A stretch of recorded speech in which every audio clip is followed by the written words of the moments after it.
Loli et comme vous l'avez vu dans le titre, je vous retrouve pour une dernière vidéo sur ma licence de lettres. Si vous rentrez en L1, n'oubliez pas que j'ai fait d'autres vidéos qui seraient peut-être un petit peu plus adaptées pour l'entrée à la fac, l'adaptation à une vie en études supérieures, souvent seule, loin de chez les parents. J'explique tout ça dans ma première vidéo, mais là on va vraiment passer juste à la présentation de mes matières, ce que j'ai pu voir, les stages que j'ai pu faire également. Donc j'étais à Dijon en licence de lettres. Comme je le dis à chaque fois, selon les universités, les UE sont pas répartis de la même manière, les matières n'ont rien à voir, et même dans une même université, d'une année à l'autre, les profs peuvent changer, donc les enseignements peuvent changer. Et puis encore une fois, il y a aussi le fait que moi j'ai choisi certains enseignements que mes amis ont pu ne pas choisir au profit d'autres choses qui les intéressaient. Moi je vais juste vous présenter ce que j'ai étudié pour vous montrer qu'encore une fois, la licence de lettres c'est quelque chose de très large qui vous permet d'aborder énormément de points culturels. Je tiens à préciser également qu'en termes d'évaluation ça va être un petit peu différent puisque on a été perturbé par les grèves en début d'année scolaire et puis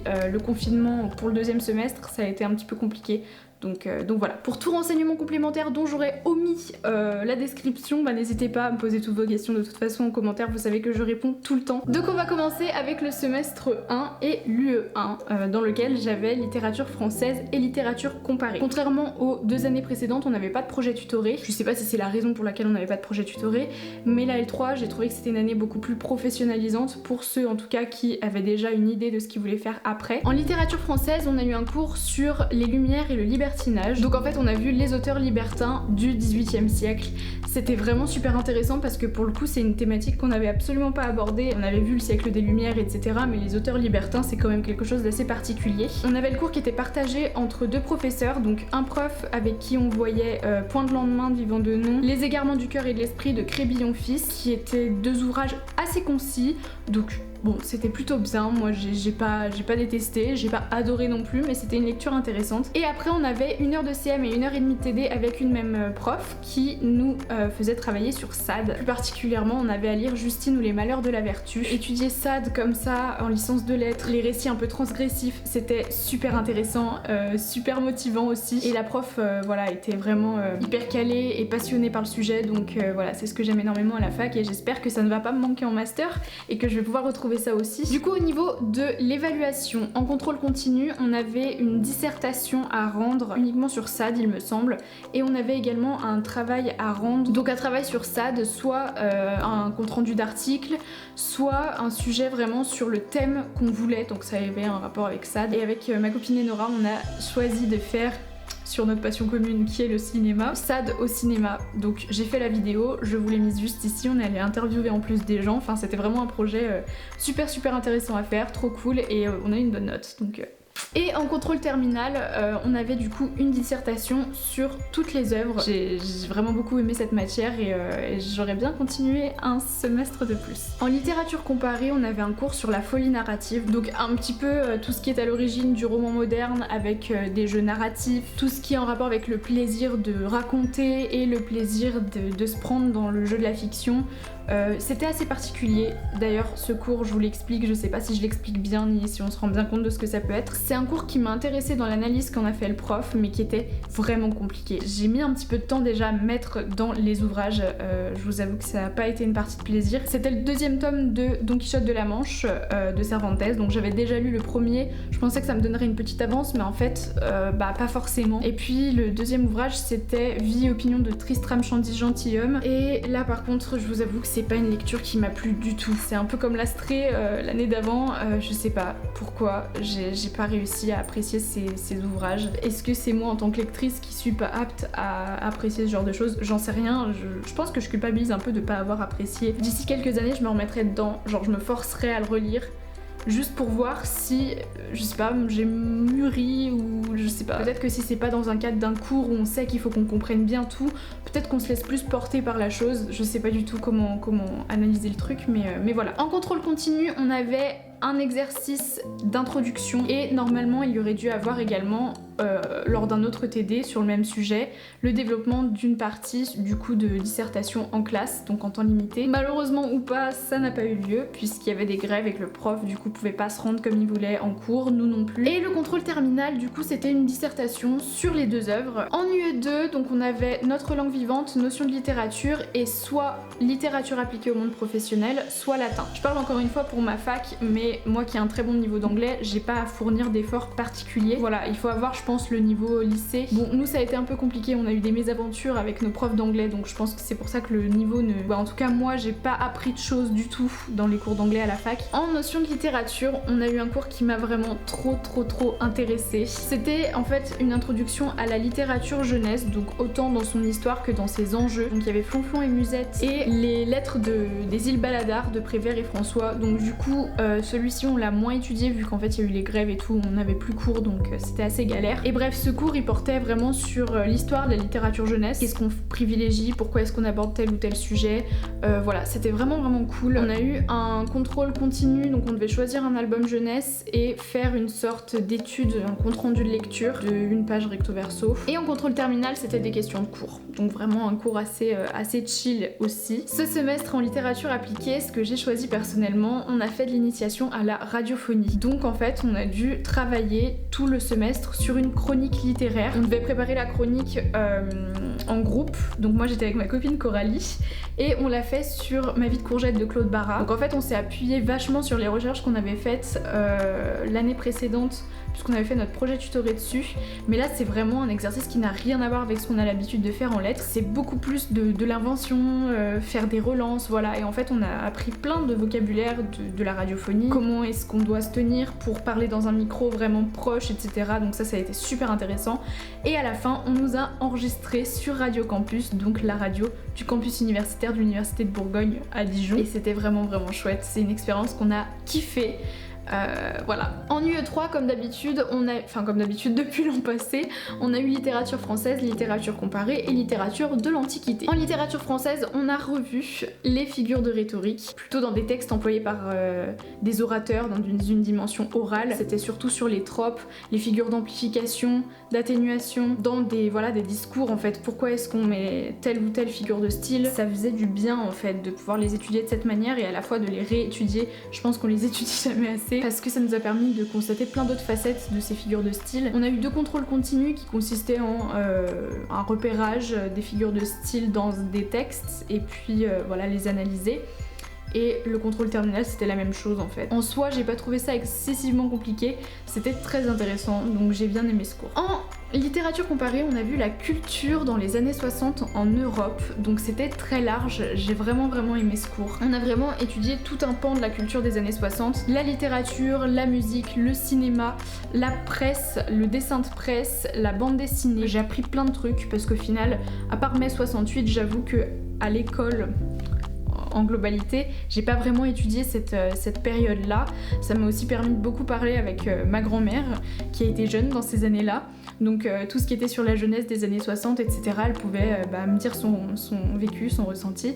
En termes d'évaluation, en contrôle continu, on a eu, je crois, une étude de planche, une étude de séquence de cinéma, il me semble, et en tout cas on a eu un gros projet qui était vraiment le truc le plus prenant. On a dû constituer tout un dossier autour du thème la couleur dans les années 60, avec plusieurs œuvres en fait. Donc il y avait des dessins de presse, de bande dessinée, il y avait une séquence de films, une musique et puis des textes. C'était à la fois argumenté parce que ça s'appuyait sur les ouvrages en question, on avait tous les mêmes, et à la fois je pense que chaque analyse pouvait être totalement différente selon qu'est-ce qu'on y voit, qu'est-ce qu'on n'y voit pas. Et en contrôle terminal, du coup, on avait 1 heure pour faire une analyse de planche. J'espère que vous aviez compris, quand je dis planche, c'est planche de BD, mais bref, on avait donc une analyse de planche de bande dessinée et des questions de cours. Le cours de littérature de l'Antiquité, quant à lui, il a porté sur l'œuvre du poète Catulle, qui était assez paradoxale entre lyrisme et grossièreté, vulgarité, je ne sais pas comment exprimer ça, et devoir les étudier,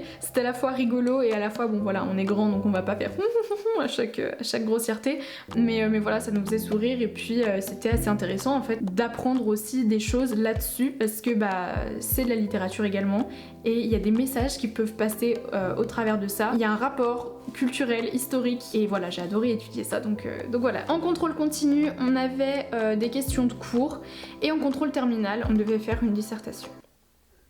On n'a pas compris les gars. En UE4, on avait soit anthropologie des mondes antiques, soit grec, soit découverte professionnelle. Donc moi j'ai choisi découverte professionnelle. Et là c'était sur l'initiation au métier du livre. C'était assez intéressant. Je me destine plus au métier de l'enseignement, mais encore une fois, voir la radio, voir les métiers du livre, en sachant que j'allais en UE5, je vous expliquerai, mais j'allais avoir toute une UE dédiée à l'enseignement. J'étais plutôt contente de pouvoir changer d'air par moment, et puis ça vous aide aussi si vous n'êtes pas complètement sûr de ce que vous voulez faire, voilà, avoir quelques idées sous le coude, vous savez au moins ce qu'il en est dans les grandes lignes, et du coup ça vous aidera à faire votre choix le moment venu. Donc ce cours-là il portait sur l'histoire du livre, depuis le manuscrit jusqu'au livre imprimé. Donc on a vu énormément de choses, Gutenberg, tout ça, enfin c'était très historique. Ce qui est bien c'est qu'on a fait des visites, donc on a visité les archives départementales de Bourgogne, c'était trop intéressant. Et on a du coup visité également la bibliothèque municipale de Bourgogne, et ça, mais on a vraiment adoré cette visite, c'était vraiment chouette. Donc en fait une semaine sur deux on avait le prof qui faisait la partie plus historique, et une semaine sur deux on avait un cours avec une prof sur plus les acteurs des métiers du livre, donc tous les métiers, éditeurs, distributeurs, tout ce qui porte autour du livre et de sa confection. L'évaluation du E4 c'était en quelque sorte un projet tutoré, puisqu'en fait il y avait certains profs qui avaient proposé des sujets et ils allaient nous corriger ces sujets là en fait sur les thèmes des métiers du livre. Et moi j'ai choisi donc une interview d'auteur. Et j'ai choisi ma grand-mère, puisque ma grand-mère a fait paraître un ouvrage, et du coup j'ai pu l'interviewer, lui poser plein de questions sur toute l'élaboration de son ouvrage, comment l'idée est venue, comment est-ce qu'elle a trouvé un éditeur, comment elle a su comment on faisait déjà. Voilà, donc bref, je vous mettrai son livre si vous voulez en barre d'informations si ça vous intéresse. Et en contrôle terminal, on avait 2 heures il me semble, donc 1 heure par partie, donc une partie plus historique, une partie plus sur les acteurs des métiers du livre. J'ai choisi une UE5, découverte des métiers de l'enseignement, parcours professeur des écoles. Donc pour ça j'avais un cours de didactique de la littérature de l'école au lycée. Ensuite il y avait le choix entre mathématiques il me semble et autre chose, je me souviendrai pas. Et enfin on avait le module de pré-professionnalisation métier de l'enseignement. Donc du coup là on avait 3 matières à choisir. Du coup en didactique on a vu comment est-ce qu'on apprenait à lire au tout début, et puis comment progressivement ça a changé, qu'est-ce qui s'est mis en place au niveau des institutions, au niveau de l'histoire. On avait à se procurer pour ça Yakuba et Kiboué, qui sont 2 albums jeunesse, super intéressants. Et on avait comme exercice de fabriquer un carnet de lecteurs, qui en fait est un exercice qu'on propose des fois en école. Qu'est-ce qu'on a repéré du point de vue de la trame narrative, du point de vue des illustrations, du point de vue de tout ça, tout ce qui fait que le livre est livre. Et en fait on avait à le faire mais plus d'un point de vue un peu plus mature, de lecteurs de 20 ans, 21 ans. Et en contrôle terminal, on avait des questions de cours. J'ai choisi mes mathématiques puisque ça faisait longtemps que j'en avais pas revu, et que pour être professeur des écoles, on va devoir également enseigner les maths. Quand même, ça a été un peu particulier de se remettre dans une démarche scientifique, de faire des exercices pour que ça rentre, apprendre des propriétés, pas du tout la même méthode de travail. Je dis pas qu'il y en a une qui est meilleure que l'autre, mais juste c'est pas la même manière de travailler.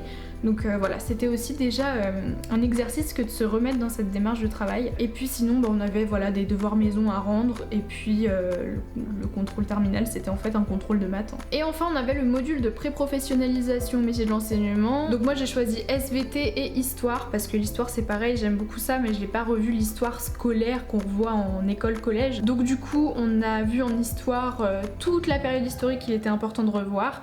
Et en sciences, du coup, on avait SVT physique, et là, c'est des profs de l'INSPE qui nous ont montré un petit peu déjà les bases de ce qu'on voit, et puis comment est-ce qu'on le transmet aux élèves, quel genre d'exercice et de méthode d'enseignement on peut appliquer avec eux, et du coup c'était quand même très intéressant, j'ai bien aimé. On va donc passer au semestre 2, qui a été le semestre le plus perturbé de tous les semestres de mon existence. Moi, au niveau de la santé ça allait, donc je vais pas me plaindre, mais c'est vrai qu'au niveau scolaire ça a un peu tout chamboulé, je pense pour tout le monde. En UE1 on avait littérature française, littérature comparée, comme d'habitude. En littérature française on a vu la poésie donc du 19e, la poésie du 20e, et pour ça du coup on avait à se procurer 2 anthologies. Donc une anthologie du 19e, une anthologie du 20e. On avait en plus de ça une brochure que nous a distribué le prof avec des poèmes. Et donc voilà, c'était des cours assez chronologiques à chaque fois, avec 1 heure de CM sur l'un, 1 heure de CM sur l'autre, et puis 1h30 de TD où on passait à l'oral et on avait un commentaire à faire, ou une explication de texte plutôt. J'aime beaucoup la poésie, donc de toute manière c'est un cours qui m'a intéressée.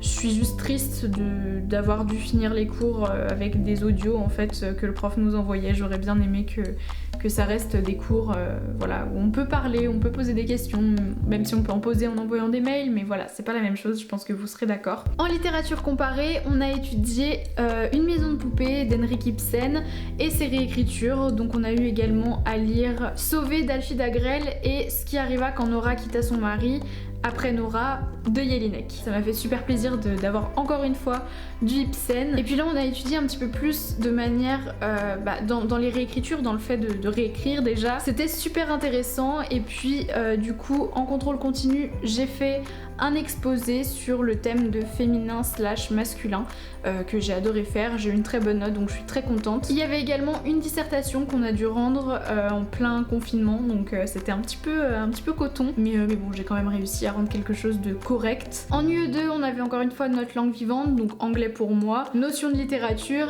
et littérature appliquée ou latin. En notion de littérature ce semestre on a vu les aspects de la théorie littéraire, on avait à lire Le démon de la théorie d'Antoine Compagnon qui est un ouvrage dont on nous a parlé toute la licence. Pendant les 3 années, ils l'ont au moins mentionné une fois, on a au moins eu un extrait une fois, donc je vous conseille de le lire parce que c'est quelque chose d'intéressant déjà et que soit vous allez en entendre parler et c'est bien d'avoir quand même quelque chose en tête, soit si vous en entendez pas parler de toute manière vous pourrez y faire allusion parce que c'est un ouvrage qui je pense aborde des thèmes qui peuvent être réutilisés dans différents domaines de notre licence donc voilà, je pense que c'est une lecture intéressante. En littérature appliquée au monde professionnel on a vu la littérature jeunesse du point de vue de l'édition. Donc le cours fonctionnait comme ça, c'était la prof qui faisait un cours sur les maisons d'édition, donc à chaque fois un aspect particulier chaque semaine, donc la ligne éditoriale, les titres des ouvrages, les collections de la maison d'édition, etc.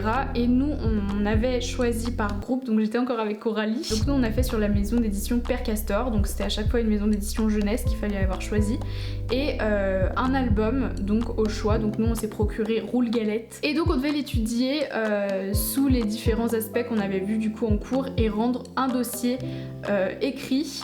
Et on devait également faire une présentation sous forme de PowerPoint qui n'a pas eu lieu du coup parce qu'on n'a pas pu faire d'exposé oral devant la prof. On a simplement rendu le dossier écrit et c'était quand même quelque chose de très intéressant à faire. En UE3 on avait toujours nos 3 matières. En littérature française on avait un cours sur le retour à la nature. On a vu l'utopie de la vie naturelle, donc toujours dans des ouvrages littéraires, la vie naturelle, la relation avec l'animal. Voilà, c'était assez varié en fait, c'était un seul cours mais assez varié et à la fois sous un même thème, c'était assez intéressant. En littérature comparée, j'ai adoré ce cours, vraiment, je pense que c'était mon cours préféré de cette année. C'était animaux et animalités dans les littératures post-coloniales contemporaines. Donc en fait on a vu les écrits post-coloniaux, donc on avait déjà vu aborder ça dans la littérature de la créolité, donc en première année il me semble, et là c'était la même prof qui faisait en fait plus autour du thème de l'animal, de l'hybridité, et c'était vraiment super passionnant. On avait soit un article à lire et faire un compte rendu du coup de cet article, soit un compte rendu de lecture, et moi j'ai choisi ça. J'ai choisi de lire la Confession de la Lionne de Miyakuto, que j'ai adoré. Je m'attendais pas à aimer autant ce bouquin et vraiment je vous le conseille en tant que lectrice plus qu'en tant qu'étudiante. En littérature de l'Antiquité on a étudié les historiens grecs et en particulier Hérodote, donc c'était assez intéressant parce que je m'attendais pas à voir ça en licence de lettres. Comment est-ce que les historiens se servaient aussi de la littérature, comment est-ce que c'était pour eux un genre littéraire, l'histoire, un domaine différent de celui qu'on aborde dans les autres matières. Ça veut pas dire que c'était moins bien, mais c'était juste voilà, très différent. En UE4, donc il y avait toujours anthropologie des mondes antiques ou grecs ou découverte des mondes professionnels. Donc là c'était maîtrise des écrits professionnels et c'était une matière qui pour le coup n'avait rien à voir avec ce qu'on avait l'habitude de voir. Les approches méthodiques qui correspondent aux différents concours. On a dû effectuer un stage, donc comme moi j'avais ce semestre-ci en UE5, je vous spoil, mais j'avais un stage à faire en école. J'ai pas pu faire une semaine dans une entreprise, voilà, trouver une entreprise, faire, en plus qu'il y avait le Covid, en plus que tout ça, non. Le prof était d'accord pour qu'on utilise notre stage en école primaire comme support à tout ça. Et du coup j'ai pu faire un compte rendu de stage pour cette matière qui avait plus attrait à économie, chiffre d'affaires, fonctionnement de l'entreprise. Entreprise c'est une école donc c'est voilà.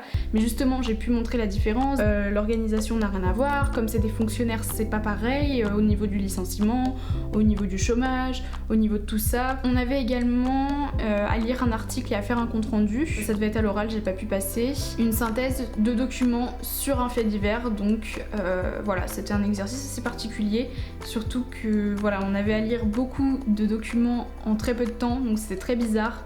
Mais bon, ça allait. Et donc en UE5, j'avais toujours mon module de pré-professionnalisation, didactique cette fois-ci de la grammaire et mathématiques. Donc en didactique de la grammaire, bah écoutez, c'était de la grammaire, hein, ni plus ni moins. Et donc bah là, c'était mon dernier partiel, c'était un partiel en distanciel puisqu'on n'avait pas de notes de contrôle continu. En mathématiques, rien de spécial, voilà, on a continué sur plus la géométrie dans l'espace, plus les algorithmes. Mais en soi voilà, c'est toujours niveau 3ème je dirais, donc ça allait. Et du coup bah il a pas pu faire de contrôle sur table, mais il a évalué pardon, sous forme de devoir maison. Et le module de pré-pro ce semestre, c'était donc un stage en école primaire. Donc moi j'ai fait le choix assez particulier de demander un dispositif Ulysse qui accueille en fait des élèves en situation de handicap, parce qu'idéalement j'aimerais devenir professeur des écoles spécialisées. Être sur le terrain c'est différent. Et voilà, ça m'a tellement plu, j'ai tellement adoré cette expérience. J'ai fait un super compte rendu, enfin selon moi j'ai beaucoup aimé mon compte rendu de stage et du coup c'était ça l'évaluation, fallait juste rendre un compte rendu de stage. C'était intéressant, mais ce que j'ai adoré surtout c'était le stage, donc voilà, j'ai beaucoup aimé. Donc voilà tout le monde, c'est tout pour cette dernière vidéo sur la licence de lettres. Ça me fait tout bizarre. J'ai fini mes examens, j'ai fini mes cours aussi, mais sortir cette vidéo c'est un peu... Bah c'est fini là quoi en fait. De toute façon je serai toujours là pour répondre à vos questions si vous en avez. Donc voilà tout le monde, je pense que j'ai fait un petit résumé global de tout ça. J'espère que cette vidéo vous a plu, j'espère avoir répondu à vos questions, j'espère que vous vous épanouissez là où vous êtes, que vous vous épanouirez là où vous irez. Et je vous fais plein de bisous. Et je vous retrouve la semaine prochaine. Ciao!